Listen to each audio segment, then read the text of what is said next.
There are doors on both sides of the tram. These doors are not safe to lean or sit on. And for the safety of our animals, please make sure that all your personal belongings are stored securely. If anything goes over the side of the tram, I won't be able to stop and retrieve it. We would send someone else out later. Now, coming up on our right is an African cheetah, right at the edge of the southern shade, there on the edge of the hill. Now, behind her, further back in the shade, is another cheetah. Cheetahs are the fastest land mammal on Earth. They can reach 70 miles an hour in a straightaway. A cheetah can go from 0 to 60 in just over 3 seconds. That is faster than a Corvette car. And why the beautiful spots?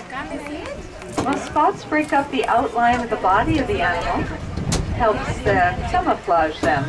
Even though cheetahs are extremely fast, they do have to get as close to their prey as possible because they can only maintain those high speeds for about a minute at the very most.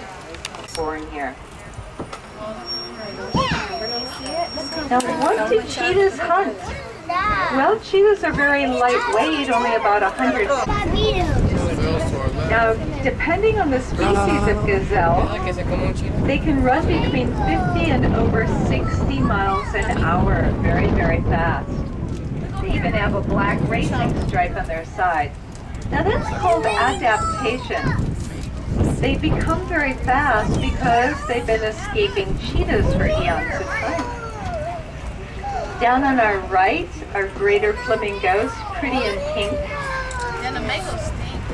And if you notice out towards the middle of the water, it's being aerated.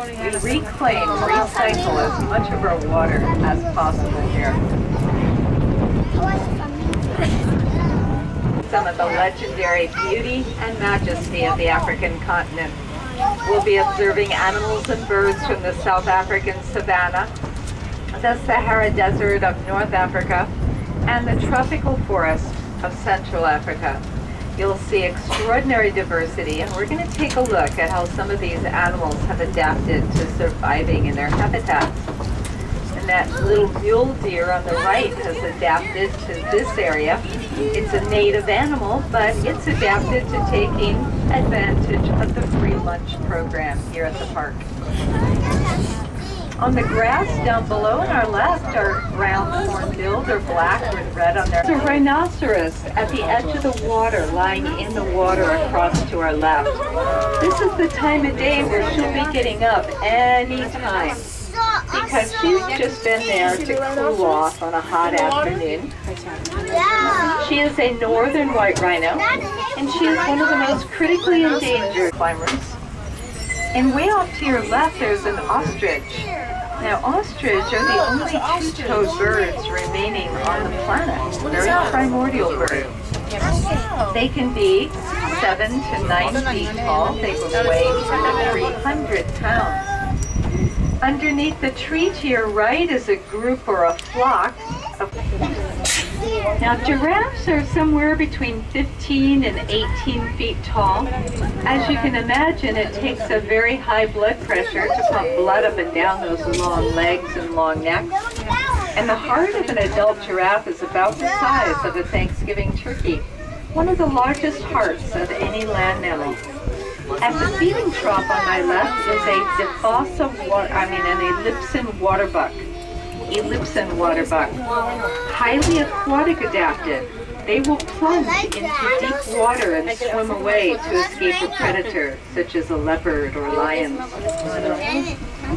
The rhinoceros mowing the lawn up there is another northern white rhino. We have 2, and there are 4 on a reserve in Africa having any babies, although that would be wonderful. Now notice his head is very, very the second most responsible for human deaths by a 4-legged mammal. Cape buffalo join forces to fight off danger. It's called mobbing.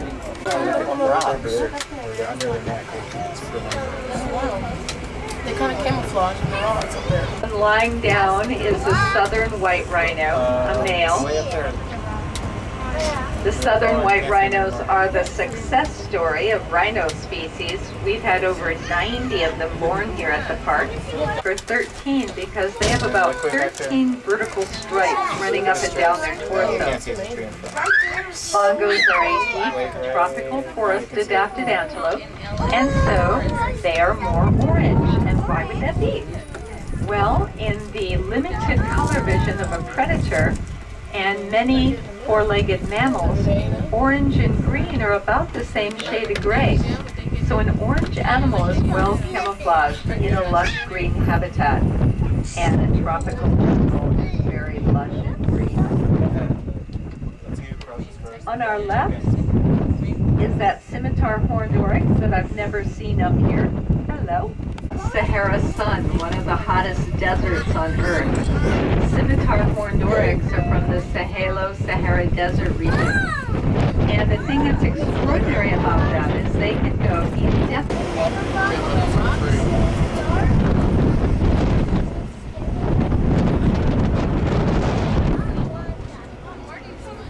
If you look way forward and way out to your left, that big valley on the left is our male northern white rhino, and again you can see very large head.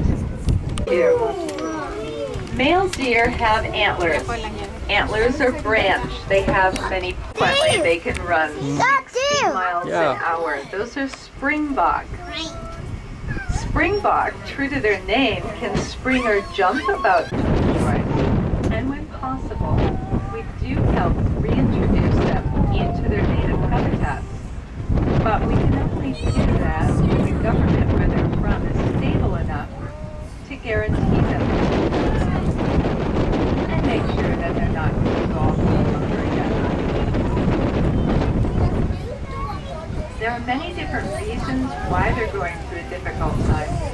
It can be loss of habitat, climate change, diseases from domesticated animals, or hunting and poaching, as with tigers and rhinoceros, or simply human encroachment. Now I'm going to mention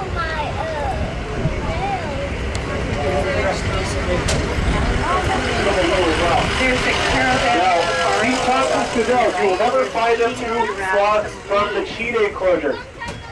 These guys like to stalk their predators. They want to know where those cheetahs are at all times. That way, if the cheetahs were to make a move on them, they would know they are also very fast. You can reach up into a tree and pluck a single leaf off. In fact, a giraffe has an inch of length of touch for every foot of height. So a 16-foot high giraffe would have how long a ton? Now on my right is a mother giraffe, a dad, and a couple of young ones. Dad is the one toward the back. He's got the bigger head, larger ossicones on top of his head. He is actually 18 and a half feet tall. And most of us on this tram could walk right under his chest without ducking our head. Now these are Baringo giraffes. They're also called Rothschild. Baringo giraffes are the most endangered subspecies of giraffe, not doing well in Africa. So we have a large herd. We have a big bull giraffe, we have a lot of moms, we have babies being born. And that is in an attempt to raise their numbers because they're not doing well in Africa. How they chew. And there's some more babies farther out underneath those trees. Lucky! You're so lucky. You're so lucky. Down below on my right are fringe-eared oryx. They have a fringe at the tip of their ears. If one animal spots a predator, it will stand in an alert position, face the predator, and that lets the other animals know that there's a predator approaching and where it's approaching from. Giraffes also are the lookout towers for other animals. Giraffes are not only much taller, they have excellent eyesight. So the smaller animals will look to the giraffes to see if they are alert to danger approaching.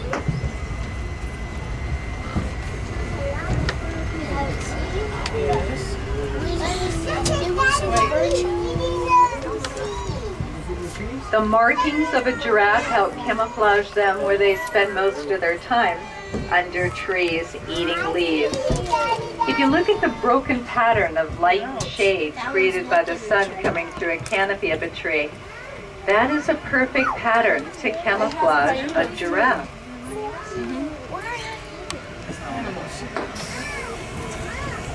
I'm going to share another Swahili word with you. It's asante. It means thank you. Asante, everyone. Thanks for joining us today. Please remember that wildlife and habitat everywhere are natural.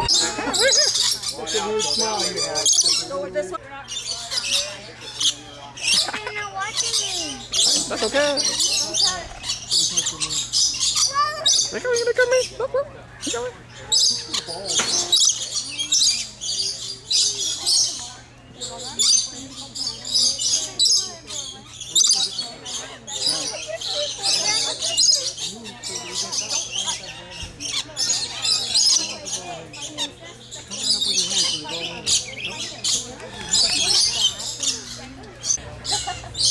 Dekat dah, dekat dah, baca phone.